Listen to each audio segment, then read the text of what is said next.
time for questions. Are there any questions? Is this mic on? Yes. Talk about the breakthrough phase. How long does that sort of gate last? How long do you come up with your breakthrough? And when do you start looking at the watch and go, okay, where's our breakthrough? So the first part of the question is how long is a breakthrough phase in terms of duration, right? You know, it all depends on the projects.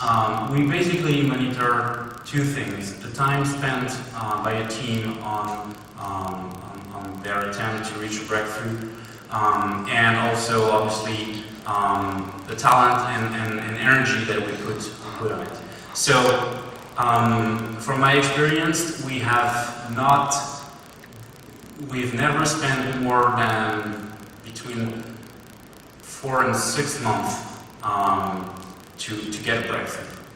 Obviously, this is probably contextual to the amount of resources and technology and knowledge available in the studio, mainly technology, because it's way easier for our developers to not start from scratch every time. And breakthrough does not solely means that you need to start from scratch, but you need to, take a chance at exploring some new ways of using an existing piece of technology. That certainly was the most successful way of reaching breakthroughs.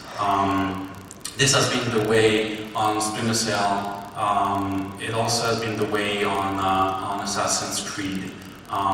When suddenly one engineer decided that he could definitely go further into interacting with the environment, and that led to the free running and free climbing everywhere, which gave this whole new scope and whole new improved way of interacting with an open world, and that took us, 6 months max. Talk about the current hardware technology that exists today. It looks to me like you guys are kind of progressing beyond what these machines are capable of. Are you happy with where the Xbox 360 and PlayStation 3 is at right now, any current PC technology, or are you pushing on these hardware manufacturers to make you guys better toys to play with?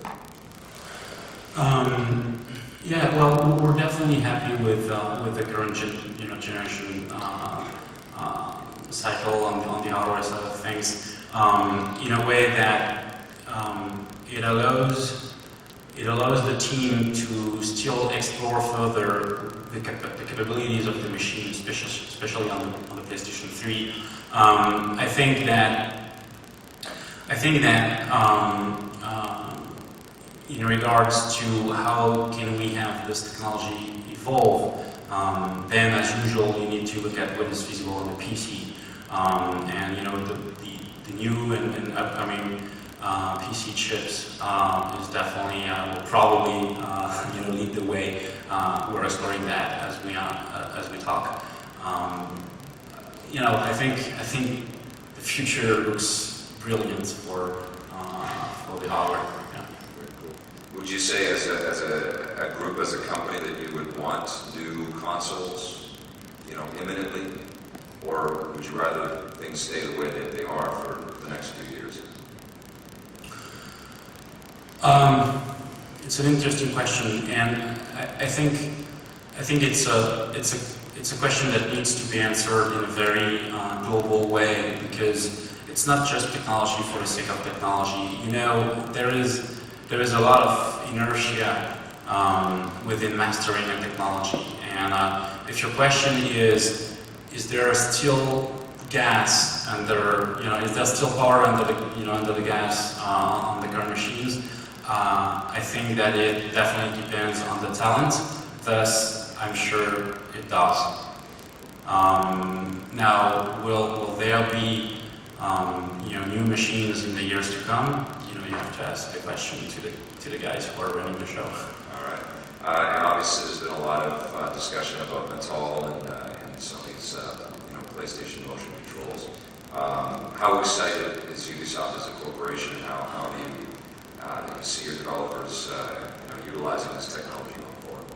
We're pretty excited actually, and we're we're amongst the first to have engaged dialogue with the first parties involved on both back in the days with the Wii. We were one of the first developers and publishers to work on that, and I think it's pretty exciting because at the end of the day, innovation and consumer win. So we're there. Yep. And what games are you going to be developing out of the Toronto studio? I know you can't answer that. You should have sneaked that question in the middle of So, update on Toronto studio. We are in the in the final stretch to securing a location, and for that reason, I can talk further on that topic. We are, we have been starting with the hiring process, and we got more than 1,000 resumes that landed on our HR desk.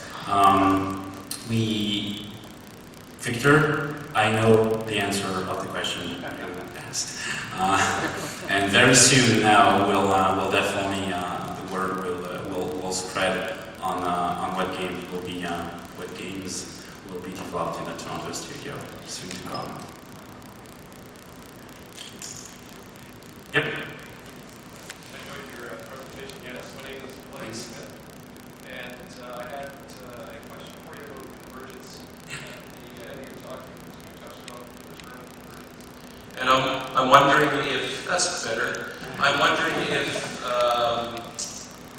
Ubisoft has considered in the past, or is currently, convergence between sectors. And so I'm thinking of, I'll give you two examples.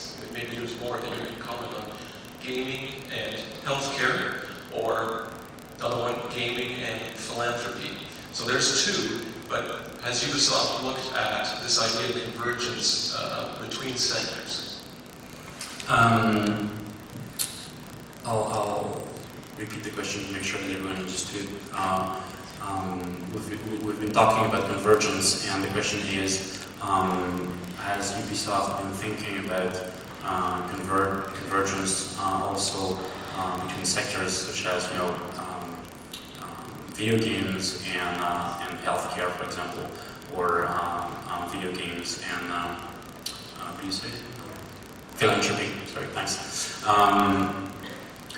So the short answer is the convergence we are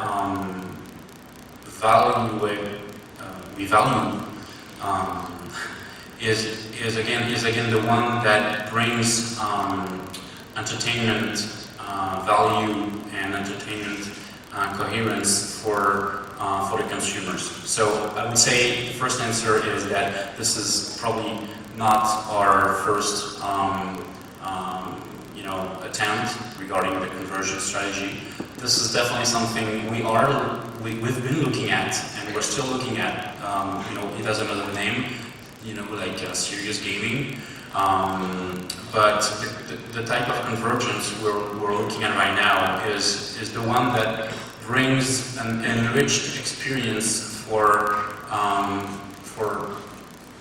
gamers, players, viewers regarding entertainment content. If that answers the question. Thanks.